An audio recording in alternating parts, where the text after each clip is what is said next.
Wayne Byers enseigne la danse classique depuis 25 ans. D'origine américaine, il étudie à Chicago avant de travailler son art en France.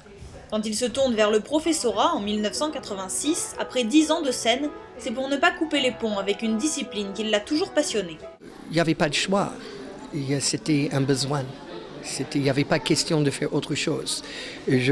C'est quoi le mot? C'est une vocation. C'est plus que quelque chose qui m'intéressait. C'était ça ou rien. Au studio harmonique, chacune de ces interventions est suivie par une quarantaine de personnes.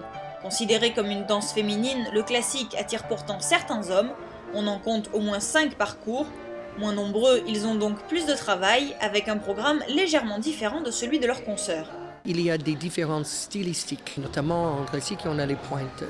Et puis les garçons sont censés de sauter plus haut, de tourner un peu plus athlétique que les femmes. Mais l'essence même de la technique reste pareille pour hommes et femmes.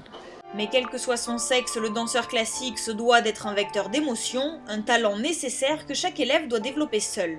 On ne peut pas enseigner le talent. Cette chose de plus qui va transporter un public, ça c'est inné. Cela dit, ce n'est pas suffisant. Il y a beaucoup de travail à faire. Et ce travail peut parfois s'apparenter à un véritable marathon, car le danseur classique est un grand sportif. On lui demande de la souplesse, de la puissance et surtout beaucoup d'endurance.